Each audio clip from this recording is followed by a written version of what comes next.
அவன்கிட்ட ஆட்டோ பேசுறேண்ணா. 1,30,000 சொல்றான். அவன் ஒன்னும் கம்மி பண்ணி பேசலாம்ண்ணா. ஏன்னா கம்மி பண்ணி பேசணும். நான் அடிச்சு பேசி வாங்கி தரேன். வேணாம் நல்லா நல்லா பார்த்தேன், போட்டோஸ் பார்த்தேன். பாத்தீங்களா, நல்லாதான் இருக்கு பாட்டோம்னா. ஆமா ரேட் மட்டும் கொஞ்சம் கம்மி பண்ணி பேச கொஞ்சம் நல்லா இருக்கும். நீ பேசி பண்ண வேணாம். நான் பேசி அடிச்சு வாங்கி தருவேன். சரிண்ணா வாங்க. ப்ரோ இதுதான் பாத்தியா? ஆமா இவர்தான் பாட்டி.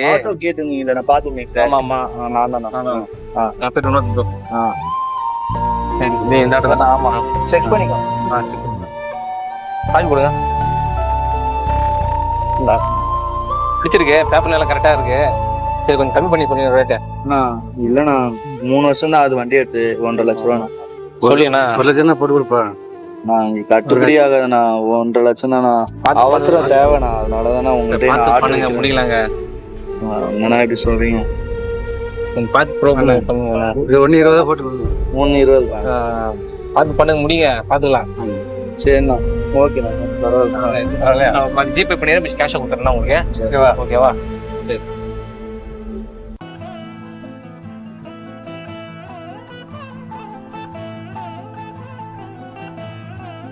ப்ரோ ஒரு நிமிஷம் ப்ரோ, உங்ககிட்ட பேசுங்க ப்ரோ. இல்லண்ணா ப்ரோ எதனால ஆட்டோ வைக்கிறீங்க நீங்க? இல்லண்ணா என் தம்பி வெளிநாட்டுக்கு போகணும்னு ஆசைப்பட்டாங்க. அதுதான் காசு ரொம்ப கம்மியா இருந்தது. அதனால சரி ஆட்டோ விற்கலாம். நான் தான் கஷ்டப்படுறேன் ஆட்டோ ஓட்டிட்டு. என் தம்பியாவது வெளிநாட்டுல போய் நல்லா இருக்கணும். அதான் சரி வித்துக்கிட்டேண்ணா. போட்டுண்ணா. இல்லண்ணா எதுண்ணா இவ்வளவு காசு எதுக்குண்ணா? கஷ்டப்படுறேன்னு சொன்னீங்க தம்பி பத்தி. நம்மளால மனசு கஷ்டமா இருக்கு. எங்க தம்பி ஒருத்தருக்கா ஊட்டாயிரமா சுத்தி நிற்கிறான். உங்க தம்பி நல்லா இருக்குமே. சரிண்ணா தேங்க்ஸ்ண்ணா. நான் மறக்க மாட்டேன். தேங்க்ஸ்.